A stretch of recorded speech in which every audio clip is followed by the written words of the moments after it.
down here in Melbourne for the MGTOW World Summit 2020. Big. So, something that we've been talking about over the last couple of days, and my boy Hammerhand, I appreciate you so much, man. Just put up a video today saying that he has basically said fuck you to child support, and that if he's going to be forced into servitude, then he's going to do it on his terms. So he's basically said to child support, well, you want to throw me in jail, but you're not going to get another cent of my money.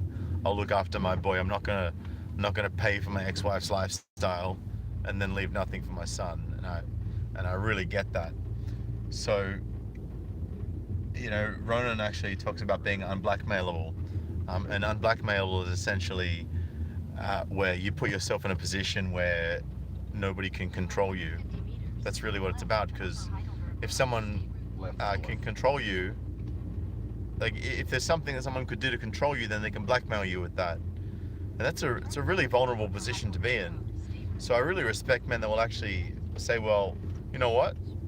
I'm prepared to do what it takes to be unblackmailable. And I've got a gentleman in the front seat as well.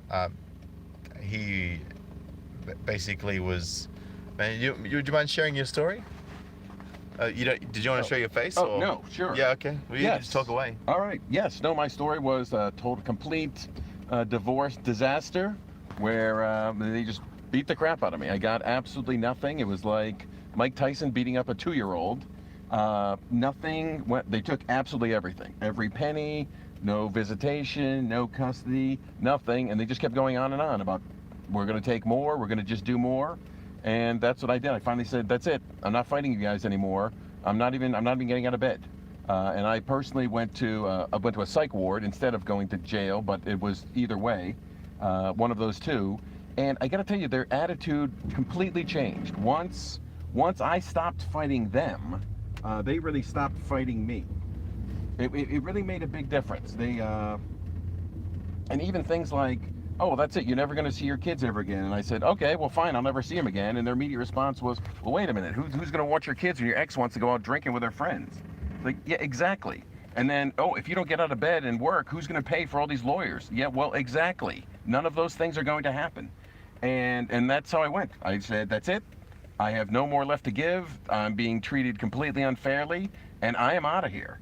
And from then on, everything pretty much changed. And I just actually stayed in psych wards or some sort of facility and system until they kind of rectified it and made it so it was at least somewhat tolerable. But I really think that the more you fight them, that in some level, the more they feel like obligated and feel good about fighting you back. Like, they don't want to beat up somebody who just sits there and takes it. And once I just rolled over and started taking it, they stopped beating me. It really did work out well. So I support your decision to choose jail instead, in lieu of just really being a slave. You're walking around free, but really you're just a slave. That was me too. I was making a ton of money, living in my parents' basement, eating ramen noodles, while my parents and grandparents, and we're like in their 90s, were giving me money just so I could drive to work. And feeding me. I couldn't even feed myself, couldn't pay for a car, nothing. That's how little I got.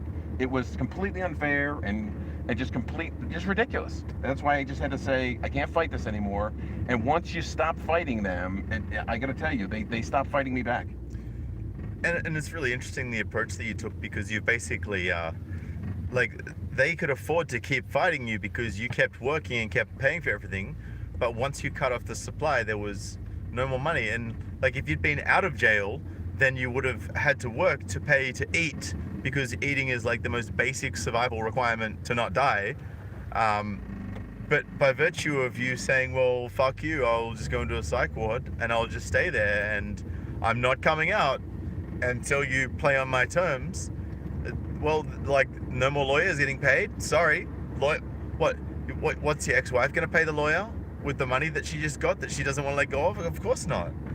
The ex-wife is like, well, I don't want to pay for it. And they're like, well, I'm not going to keep doing your shit for free. So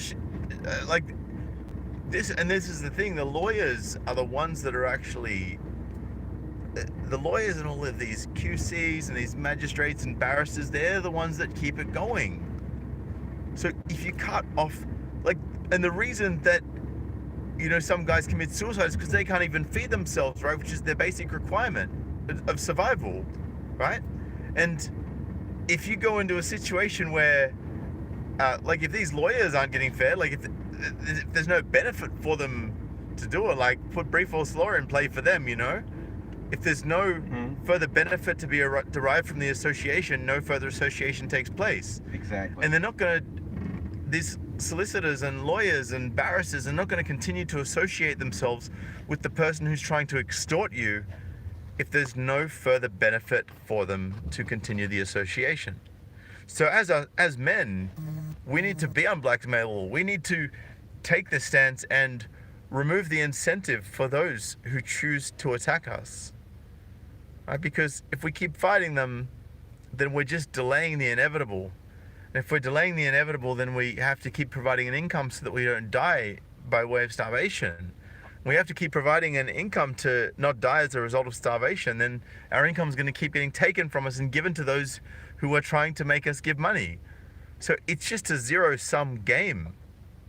It really is a zero-sum game. The income is paying to fuck you over.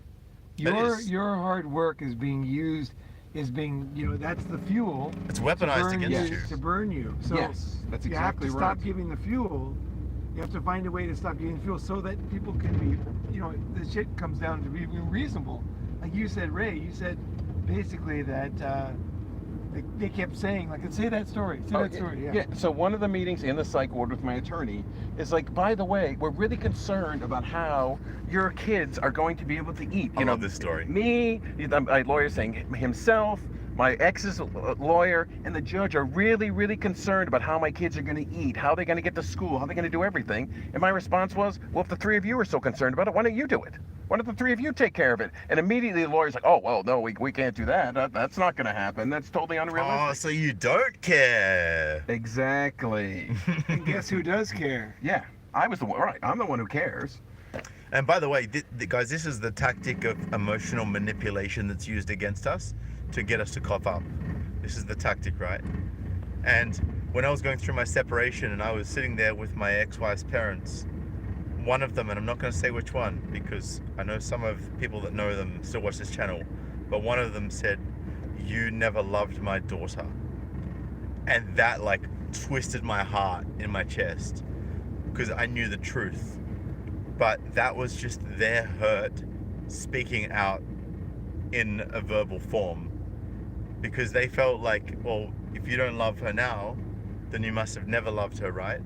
Because if you loved her now, then you would just be like giving everything to her and taking the very small sum that we're offering you as a financial settlement compared to what you're actually legally entitled to. Like, if I had taken the sum that they offered me, I would have, over the course of my 18-month marriage, been in terms of net position down almost 200 grand, almost. Maybe probably closer to 150. Right? Are you going to take that hit over a bit of emotional manipulation? Like, there's got to be a time when a point at which you say, no, I'm not tolerating this anymore. Right? And Hammerhand's done this. He's like, I'm not taking this shit anymore. Right? Because if you're going to keep taking from me and leave me with nothing, then I'd rather be in jail with nothing. Right? Like, I'd rather take myself out of the position where you can emotionally torture me and financially torture me and just kick back in jail. You know, exercise, think, breathe, take some time for myself, and really just, you know, think about what my next steps are, rather than being just pedaling on the hamster wheel so fast that you can't even give yourself some self-care.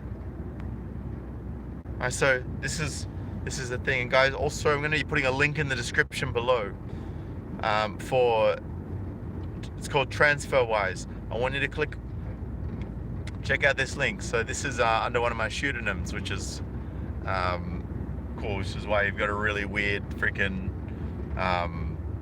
affiliate link, but go check it out. Basically, this is going to Transferwise enables you to get money out of whatever country you're in into a different currency. The only way that you can keep money away from the grubs that want to take it from you and redistribute that wealth, and I've done a video a long time ago about wealth distribution. The only way is essentially so that you can, you got to get your money offshore. Yeah, like if you know that something's coming and you've got a lot of money, you have to get it offshore. So, this is a really cool way you can do that. Anyway, guys, I hope that's given you some food for thought, and I hope that this encourages more of you to just go, fuck you, I'm unblackmailable. And so thank you for that term, Ronan. I appreciate it. Yeah. Anyway, guys, I've just pulled up to a shopping center. Gonna go get ourselves some meat. All right, not some vegan meat, even though we're in Melbourne. Some real fucking man meat, and I'm not talking about dick. I'm talking about steaks and sausages and rissoles and all of the good stuff. So yeah, set yourself up a trust, get money out of the country, do whatever you have to do to be unblackmailable, man, because that is truly the way to freedom, now and in the future. I'm out here, guys. As always, if you want to donate, the links are in the description below. Patreon and PayPal, I'm on there. Also got an American bank account now for those of you in the US who want to throw a few my way and cut PayPal out of the equation. But whatever the case, keep doing what you do well, men. Look after yourselves. But until next time, peace.